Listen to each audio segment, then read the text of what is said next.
आत्मविश्वास के धनी अपनी आत्मा को परमात्मा बनने की ओर अग्रसर करने वाले सभी साथी श्रोताओं को संबोधित श्री का जय जिनेन्द्र नमस्कार। आत्मानंदी अनंत सिद्ध अरिहंत आचार्य श्री उपाध्याय जी लोक विराजित साधु साध्वीगण सारे संयम सुशोभित श्री हाथों को जोड़ मान मोड़ वंदन करती हूँ मैं अहर्निशम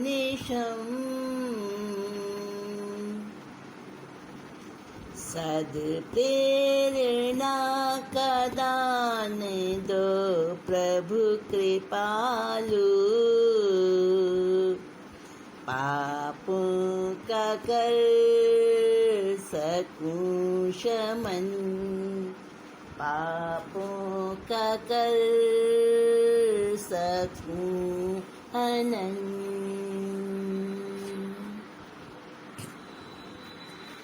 अरिहंसित परमात्मा पंच परमेष्टि भगवंतों को आस्था सहित वंदन नमन करती हुई चरम तीर्थेश प्रभु महावीर को भावपूर्वक वंदन नमन उन्हीं के पादानुक्रम पर विराजित समस्त आचार्य प्रभु एवं उनकी आज्ञा में चलने वाले सभी साधु साधुओं को मेरा अभिवंदन।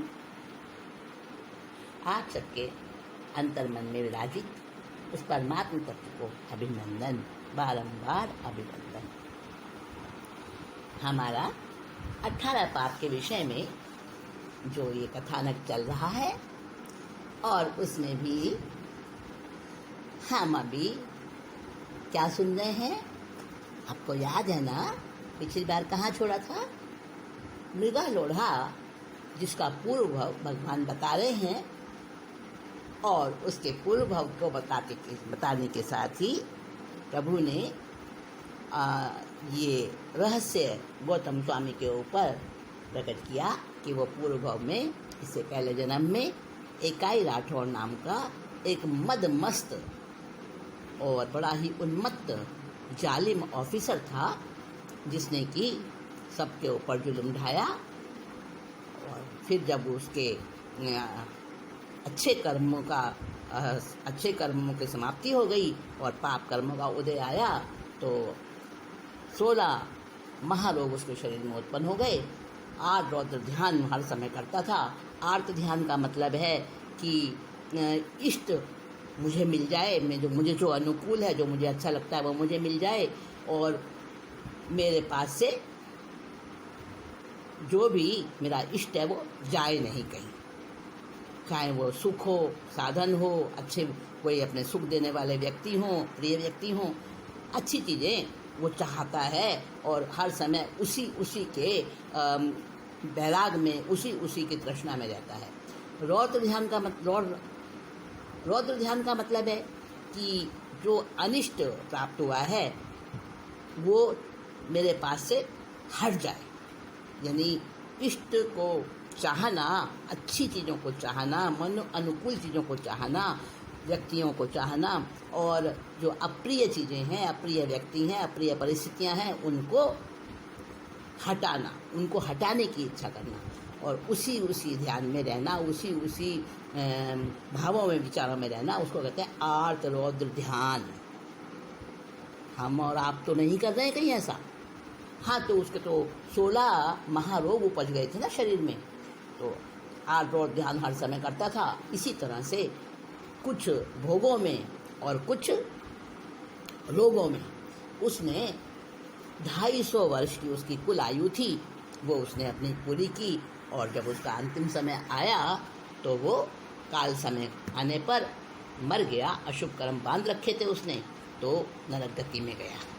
क्योंकि नरक गति में जाने के 4 कारण बताए हैं ठाणांग सूत्र के चौथे अध्ययन में, चौथे ठाणे में 4 बताए हैं, और भगवती सूत्र में भी, प्रज्ञापना सूत्र में भी, और अनेकों जगह हमारे यहाँ वर्णन आया है आगमों में, शास्त्रों में। नरक गति में जाने के 4 कारण होते तो बहुत हैं, लेकिन 4 इसमें सब समाविष्ट हो गए। 4 में कौन से हैं 4 कारण? नरक गति में जाने के खास हैं कारण 4, पंचेंद्रिय वध आरंभ परिग्रह मध्य मांस आहार। पंचेंद्रिय का वध करना अर्थात हिंसा, किसी के प्राणों को कष्ट पहुंचाना और तानातीपात करना, आरंभ परिग्रह करना यानी हर समय दूसरों को दुख देने वाले, जीवों को कष्ट पहुंचाने वाले कामों में ही रहना, परिग्रह रखना, उसमें मूर्छा रखना, आसक्त होना और चाहिए ऐसे ही करते रहना। और फिर मद्य और मांस का आहार करना यानी नशा करना और मांसाहार करना, ये 4 कारण हैं नरक में जाने के। तो उसने तो देखो कैसे कैसे कर्म किए थे, पता चल गया ना। और हम अपना सोचें, दूसरे की फाइल से हमें कोई मतलब नहीं, हमारी फाइल में क्या लिखा है और उसका एग्जामिनर क्या वैल्यूएशन करेगा, अपना सोचना है ना। तो नरक गति में जाने के 4 कारण हैं, हम इनमें से कोई कारण का, कोई ऐसी बातों का सेवन तो नहीं करते हैं, विचार कीजिएगा। हाँ, तो बात चल रही थी कि वो जो है इकाई राठौड़, वो मर गया, आयु पूरी हो गई उसकी, और वो मर के नरक में गया। नरक में उसने बहुत बहुत कष्ट सहे। और नरक में कैसे कैसे कष्ट होते हैं, आपस में भी मार छेड़ करते हैं नारकी लोग, क्योंकि मिथ्यात्वी होते हैं, नरक के भावों से उनका भरा होता है संबंध, तो आपस में भी मारते गए हैं। और परमाधामी देव, जिनकी वहाँ ड्यूटी होती है नरक के अंदर, हैं तो वो देव, परंतु नरक में उनकी ड्यूटी है, और वहाँ पर वो तीसरे नरक तक जाते हैं। परमाधामी देव भी कष्ट देते हैं, और वहाँ नरक में जितनी आयु होती है उससे कम तो हो ही नहीं सकती, यानी वहाँ पे सुसाइड नहीं कर सकते, इतने कष्ट होते हैं, ऐसे ऐसे कष्ट नरक में होते हैं। प्रसंगवश उन कष्टों का वर्णन कभी करेंगे। अभी हम ये सुने, आगे जाने, कहानी आगे बढ़ेगी हमारी कि नरक में अपने आयु को पूरा भोग कर, बहुत से कष्टों को वहाँ पे वो अनुभव करके और बड़ा कष्ट पाते हुए, दुख पाते हुए, उसके बाद मनुष्य जन्म पाया, मनुष्य गति में आया।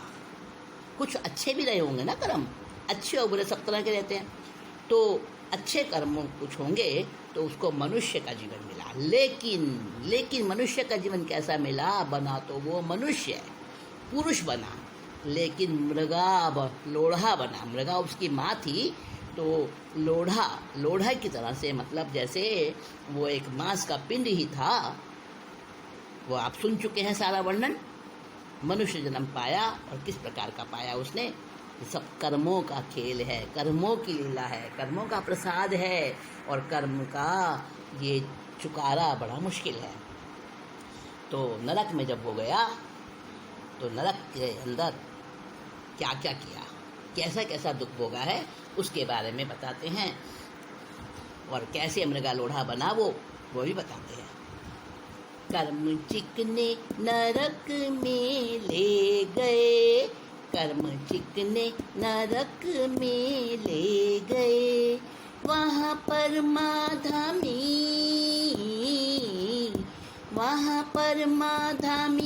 देव कष्ट भयंकर देते, कर्म चिकने नरक में ले गए।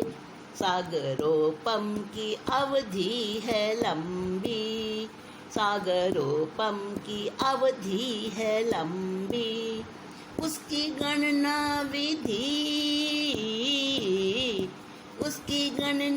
विधि देखो आगम में कैसे कही है। कर्म चिकने नरक में ले गए, पूरी आयु भोगे बिना मरता, पूरी भोगे बिना मर न सकता। बड़ी लाचारी थी, बड़ी लाचारी थी, जीव उसका टसकता सिसकता, पूरी भोगे बिना मर न सकता। पूरी हुई एक दिन उसकी नरकायु, हुई पूरी एक दिन नरकायु। कोक्षी में आया नर जन्म पाया, मृगावती महारानी का सुत बन, कर्म चिकने नरक में ले गए। गर्भ में जीव पापी वो आया, गर्भ में जीव पापी जो आया। विजय राजा ने फिर, विजय राजा ने फिर निर्दोष मृगा को बुलाया, गर्भ में जीव पापी जो आया। अब वो नरक से आयु पूर्ण करके और मृगा महारानी की कुक्षी में उनके गर्भ में आके उत्पन्न हो गया। जैसे ही वो जीव गर्भ में आया, वैसे ही मृगा महारानी के ऊपर दुख, मुसीबत, संकट, अप्रिय अप्रिय परिस्थितियां उत्पन्न होने लगी। सबसे पहली बात तो क्या हुई कि कुछ भी गलती करे बिना, कुछ भी भूल नहीं हुई, कुछ भी उसकी मतलब कोई दोष नहीं, कोई अपराध नहीं, कोई उससे भूल नहीं हुई, और उसके बावजूद भी पतिदेव यानी राजा विजय ने अपनी पटरानी मृगावती को भुला दिया, उपेक्षित कर दिया, उसके पास नहीं आता, उससे बात नहीं करता, उसकी कोई खैर खबर नहीं लेता। पति भी मुख बने रानी सोचे, पति भी मुख बने रानी सोचे। कोई दुष्टात्मा, कोई दुष्टात्मा आया गर्भ में पाप उदय से, पति भी मुख बने रानी सोचे। सोचे रानी गर्भ नष्ट कर दूं, सोचे रानी गर्भ नष्ट कर दूं। पाप होगा मगर, पाप होगा मगर जहरी वृक्ष नहीं बनने दूं। सोचे रानी गर्भ नष्ट कर दूं। गुप्त रूप से औषधि लेती, न सफलता मिली, न सफलता मिली, गर्भ बढ़ता गया अपनी रीति। गुप्त रूप से औषधि लेती। जब मृगा महारानी ने देखा न मेरा स्वास्थ्य ठीक रहता है, न मेरे विचार ठीक रहते हैं, न मेरा मन ठीक रहता है, पति ने मेरी बात ही पूछनी छोड़ दी है, क्या मेरे से गलती हुई है, उसको सोचते सोचते विचार आया, ओहो जब से ये गर्भ में मेरे ये कोई जीव आया है, ये बड़ा पापी आत्मा, दुष्ट आत्मा है, और इसी के प्रभाव से मेरे साथ ये सब कुछ हो रहा है। अच्छा तो मैं इसे नष्ट कर देती हूँ, ना रहेगा बांस ना बजेगी बांसुरी।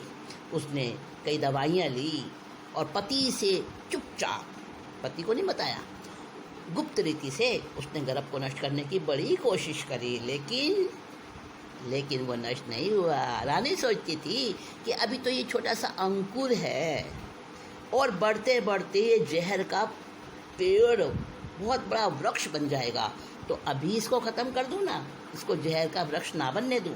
लेकिन जिस जीव को आना होता है, जिसके साथ कर्म भोगने होते हैं ना, वो जरूर आएगा। और जरूर हम कितना ही भाग लें उस परिस्थिति से, लेकिन जो परिस्थिति हमें अपने कर्म के अनुसार मिलनी है, जो कष्ट, जो दुख, जो भी अपमान, परेशानी, अव्यवहार, दुर्व्यवहार जो हमें प्राप्त होना है, उससे हम कितना ही बचने की कोशिश करें, बच नहीं पाते।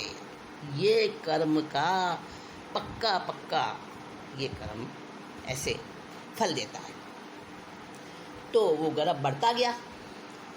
कर्म फल और दवाओं के कारण, कर्म फल और दवाओं के कारण गर्भ विकृत हुआ, गर्भ विकृत हुआ, खाता और करता रक्त का वमन। कर्म फल और दवाओं के कारण भस्मक रोग गर्भ में ही पाया, भस्मक रोग गर्भ में ही पाया। जन्मा लोथड़ा सा, जन्मा लोथड़ा सा, मृगरानी का तन मन थराया। जन्म लोथड़ा सा, रानी का तन मन थराया। अब देखो, कुछ तो इतनी सारी दवाइयाँ ली उसने उल्टी सिल्टी, और उसका भी कर्म योग था। कहते हैं ना कि अगर शुभ बेला में या कोई विशेष ग्रहण इत्यादि का प्रसंग हो या कोई तिथियों का प्रसंग हो, उस समय अगर कोई जीव गर्भ में आ जाता है तो वो संपूर्ण अंग प्रत्यंग उसके अच्छे नहीं होते, सही नहीं होते। कुछ ना कुछ अंग भंग होता है या उसका मस्तिष्क विकृत होता है, कोई विकृत जरूर होती है। लेकिन नहीं मानते आजकल, पर ये बात सच्ची है। तो कुछ तो उसका कर्म फल, उसका खुद का और रानी का भी कर्म फल साथ में जुड़ा था, और कुछ दवाइयों का जो दुष्प्रभाव, दोनों की वजह से वो गर्भ में विकृतियाँ आती चली गई और वो गर्भ के अंदर ही वो बच्चा टेढ़ा मेढ़ा और मांस का पिंड जैसा विकसित हो ही नहीं पाया, डेवलप हो ही नहीं पाया वो, और वमन अंदर ही अंदर वमन भी करता रहता। अब गर्भ में था, पता नहीं चलता, तो भस्मक रोग उसको गर्भ में ही हो गया था।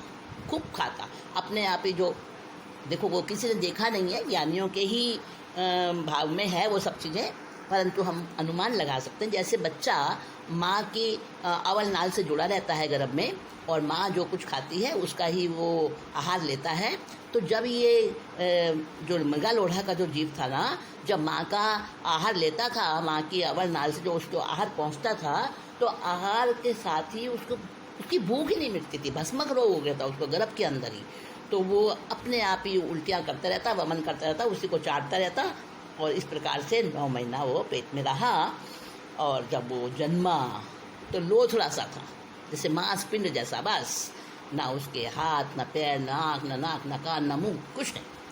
अब रानी तो देख के एकदम कांप गई, थर्रा गई, और उसने दासी को कहा, फेंक के आ जा इसको, मुझे नहीं चाहिए। बच्चा फेंकने दासी को भेजा, बच्चा फेंकने दासी को भेजा। राजा जी मिल गए, राजा जी मिल गए, ले आए प्रिया को धमकाया। कर्म चिकने नरक में ले गए, सलाह करके रखा तल घर में, सलाह करके रखा तल घर में। भोगे मृगा लोढ़ा, भोगे मृगा लोढ़ा, कर्म संचय इकाई के भव में, सलाह करके रखा तल घर में। अब वो दासी बच्चों को फेंकने गई, रानी ने उसको कहा, जा फेंक के आ जा, और तुझे इनाम भी दूंगी, कोई तुझे कुछ नहीं कहेगा, चुपचाप से फेंक के आ जा। अब इनाम के लालच में दासी चली फेंकने, लेकिन शॉल में अपने कपड़ों में छुपा के उस बच्चे को ले जा रही थी, नवजात शिशु को। और जैसे ही राजा जी मिल गए, राजा ने कहा, क्या छिपा रखा है, डांटा फटकारा, और वो तो दासी थी, बता दिया। और सारी बात पता चलने के बाद रानी के पास आए और कहा, आखिर को तो ये हमारा ही तो बच्चा है, जैसा भी जन्मा, हमारे भी इसके साथ कर्म जुड़े हैं, ऐसे फेंकना नहीं, ये तो पंचेंद्रीय हत्या हो जाएगी।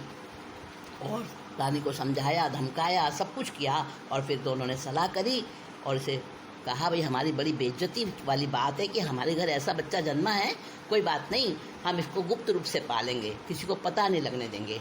और तलघर में उस बच्चे को रखा। वहीं पर राजा रानी बस यही दोनों जने जानते थे।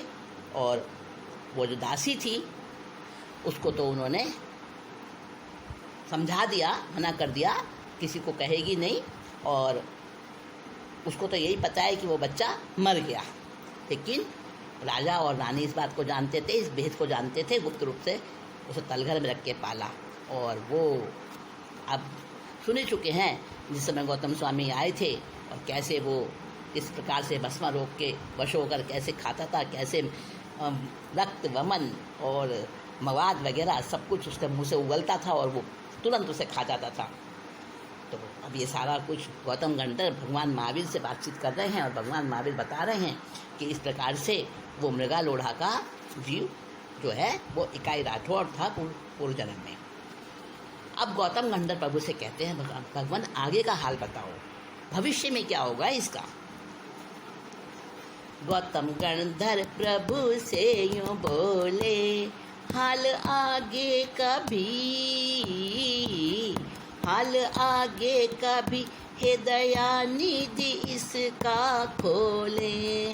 गौतम गंधर्व प्रभु से यूं बोले, 20 साल की आयु है इसकी, फिर असंख्य जन्म सारी नरकों में और तेरे अंचों में भी। 20 साल की आयु है इसकी, जल्दी चिकने कर्म नहीं छूटे, भोगेगा कष्ट ये हर जन्म हर गति योनि में, जल्दी चिकने कर्म नहीं छूटे। भगवान ने बताया कि गौतम, आयुष्मान गौतम सुनो, अभी इसकी आयु 20 वर्ष की है, 20 वर्ष की कुल आयु है इसकी, और उसी प्रकार से ये जिएगा। और उसके बाद ये आयु पूरी करके ये जीवन इसका पूरा हो जाएगा। उसके बाद पूरी नरकों में जाएगा, 7 नरक है ना, बार बार कई नरकों में जाएगा और सारी नरक उस प्रकार से फिर त्रियंचों में भटकेगा, बहुत कुछ बनेगा और अनेकों इसके जन्म होंगे। और हर जन्म में, हर योनि में, हर गति में बड़ा महादुख पाएगा और रुल रुल के अंत में अरे भगवान इसका कहीं उद्धार भी होगा। गौतम स्वामी ने बड़े करुणा से पूछा तो भगवान ने कहा हाँ, अंत तो इसका भी आएगा, क्योंकि भवी जीव है। भवी जीव होता है ना, वो मोक्ष में जरूर जाएगा, चाहे कितने भी समय से जाए, देर से जाए, तो ये भवी है। संसार में रुल के बहुत काल बिताएगा, फिर ये इसका जीवन जन्म होगा, सांड बनेगा, ये एक सांड बनेगा। और जब इसकी आयु पूरी होगी तो मिट्टी इसके ऊपर पड़ेगी, मिट्टी में दब के मरेगा सांड के रूप में, वो उसका जन्म पूरा हो जाएगा। फिर उसके बाद ये एक सेठ का एक पुत्र बनेगा, श्रेष्ठी पुत्र बनेगा, फिर धर्मी सुप्रतिष्ठित नगर दीक्षा लेगा, बनेगा हलुकर्मी। श्रेष्ठी पुत्र बनेगा फिर धर्मी, प्रथम देवलोक जाएगा मर के, संयम पालन से भोगेगा दिव्यतम सुख वहाँ पे। प्रथम देवलोक जाएगा मर के। भगवान बता रहे हैं कि उसके बाद बहुत जन्मों के बाद ये एक सांड बनेगा, उसमें मर जाएगा और मिट्टी में दब के, फिर उसके बाद सेठ का पुत्र बनेगा सुप्रतिष्ठित नगर के अंदर, और वहाँ पर इसके भाव अच्छे बनेंगे, दीक्षा ले लेगा, कर्म हल्के होंगे तो दीक्षा ले लेगा, दीक्षा लेकर अच्छा संयम पालेगा, पहले देवलोक में जाएगा जब आयु पूरी होगी, और फिर उसके बाद बहुत सुख भोगेगा, अच्छा रिद्धि सिद्धि वाला देव बनेगा। और वहाँ जब उस देव की आयु पूरी होगी तो वो महाविद्य क्षेत्र में जाएगा, महाविद्य क्षेत्र में जन्म लेगा। जैसे हमारा भरत क्षेत्र है ना, ऐसे महाविद्य क्षेत्र भी है एक, तो महाविद्य क्षेत्र में जाएगा, वहाँ पे जब तब त्याग संयम, फिर से संयम लेगा और वहाँ पर फिर इसी मुक्ति होगी इसकी, वहाँ से फिर ये मोक्ष में जाएगा। श्रृंखला लंबी वेदना दुख की, श्रृंखला लंबी वेदना दुख की, हिंसा और पाप से, हिंसा और पाप से मृगा पुत्र ने देखो कैसी भोगी, श्रृंखला लंबी वेदना दुख की, साधो संबोधि हिंसा को त्यागो, साधो संबोधि हिंसा को त्यागो, प्राणातिपात को, प्राणातिपात को तज के दया धर्म आराधो, साधो संबोधि हिंसा को त्यागो। तो भगवान महावीर स्वामी और गौतम स्वामी का ये वार्तालाप जो चल रहा है, अब इसका समापन की ओर जा रहा है। तो भगवान महावीर स्वामी ने बताया कि बहुत बहुत जन्मों तक ये भटकता रहेगा, कष्ट सहता रहेगा, अपने पापों का भुगतान करता रहेगा, और उसके बाद में इसकी मुक्ति होगी, महाविद्य क्षेत्र जाएगा और वहाँ संयम लेगा, वहाँ से फिर ये मोक्ष में इसकी आत्मा जाएगी, अव्यवाद सुख में। तो देखो प्राणातिपात का, हिंसा का कैसा भयंकर दुष्फल है। तो हमें हिंसा का त्याग करना है, और हिंसा का जो प्राणातिपात का जो शुक्ल पक्ष है, शुक्ल पक्ष है यानी उजाला पक्ष है, वो क्या है? दया धर्म। तो दया का पालन करना है। दया क्या होती है, करुणा क्या होती है, अहिंसा क्या होती है, इसके बारे में हम फिर चर्चा करेंगे नेक्स्ट मीटिंग में। और तब तक के लिए संबोधि श्री को आज्ञा दीजिए। नमस्कार, जय जिनेंद्र। और एक बात और, आप इन वीडियो को सब्सक्राइब करेंगे, लाइक करेंगे, ताकि उससे दूसरों को भी प्रोत्साहन मिलता है। तो सब्सक्राइब और लाइक करना नहीं भूलेंगे। और नेक्स्ट मीटिंग में हमारी चर्चा अभी और चलेगी। तब तक के लिए नमस्कार, जय जिनेंद्र।